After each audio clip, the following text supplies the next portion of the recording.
Mitigating E-beam-induced hydrocarbon deposition on graphene for atomic-scale scanning transmission electron microscopy studies. This paper was published in the Journal of Vacuum Science and Technology, B, in 2018. In this work, we discuss methods for obtaining and maintaining atomically clean graphene. This is particularly relevant for our related work on atomic manipulation using electron beams. Without effective cleaning procedures, atomically resolved experiments become difficult or impossible. Before we dive into the results of this study, it is worth briefly going over the process of how graphene is transferred to the sample. Here we will describe the process for transferring graphene that has been synthesized using chemical vapor deposition, where graphene is directly grown on a substrate. There are also methods for exfoliating graphene from bulk graphite and stamping the exfoliated flakes onto the desired substrate for further experimentation. But for the sake of brevity, we will not discuss that strategy here. We begin with graphene that has been grown on, in our case, copper foil. We would like to remove the copper and place the graphene on a TEM grid so that we can put it in the microscope. But the graphene is only 1 atom thick, and once the copper is removed, we will not be able to handle it without destroying it. So, we first apply a polymer layer of polymethyl methacrylate, or PMMA.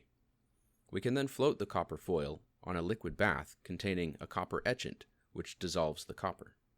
The PMMA graphene stack can then be caught on the TEM grid, and the PMMA dissolved using another solvent. There are many variations on this procedure, using different solvents, rinsing with deionized water, heating the solvents, using different polymer overlayers, and so on.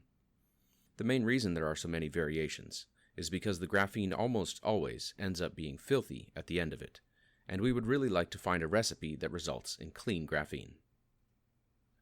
Here is an example overview of how graphene typically looks, microscopically, after the transfer. What you see here is all contamination on the surface. If we zoom in a bit, we can start to see some small areas that are clean. Zooming in even further, we can start to appreciate just how tiny these clean regions are. The scale bar here is only 10 nanometers.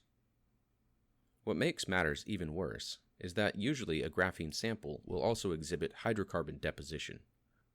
Volatile hydrocarbons diffusing across the sample will be broken apart by the beam and deposit wherever you look.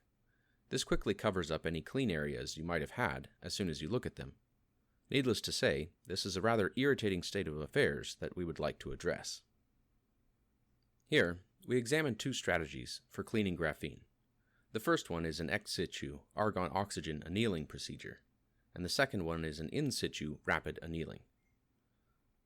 With the argon-oxygen annealing, we bake the graphene in an atmospheric mixture of 90% argon and 10% oxygen.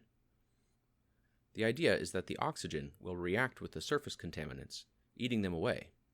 This approach was introduced by Garcia et al. For cleaning hexagonal boron nitride. A link to their publication is provided in the comment section below. The results of this procedure on graphene are somewhat unexpected. Here's an overview image. We still see that the graphene is covered with contamination.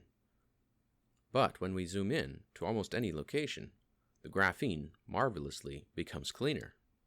This central region was exposed to a higher dose of electrons, and we can see these dark patches of clean graphene start to form. In addition, when we zoom in, we do not observe hydrocarbon deposition. This allows us to image the graphene for however long we want and create clean patches almost wherever we would like. The second cleaning treatment we examined was an in situ rapid thermal ramp.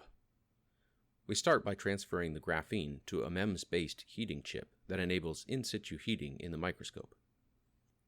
Then we heat the graphene to 1200 degrees Celsius at a ramp rate of 1000 degrees per millisecond.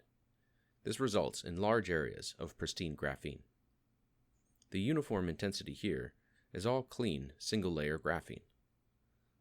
A few areas still have some residue, which are the bright regions. Interestingly, in this region, we can see the rough shape of a square that has a bit more residual contamination than the other areas. This region was previously scanned by the electron beam before heating, and evidently the electron beam causes the contaminants to adhere strongly to the surface, so that they are less likely to be removed during the heating process. Another interesting point to note is that even though the visible surface contamination is removed, hydrocarbon deposition can still occur. If we clean the graphene with rapid heating, remove the sample from the vacuum for a few hours, and then put it back in to image it, we find that the sample is again completely coated with contamination. This suggests that the graphene is gathering significant contamination just from the air. In turn, this suggests that even if the graphene transfer could be performed such that it produced perfectly clean graphene, likely it would become contaminated again just from exposure to the air. This is a rather disappointing conclusion, but sheds some light on why it is so difficult to obtain clean graphene.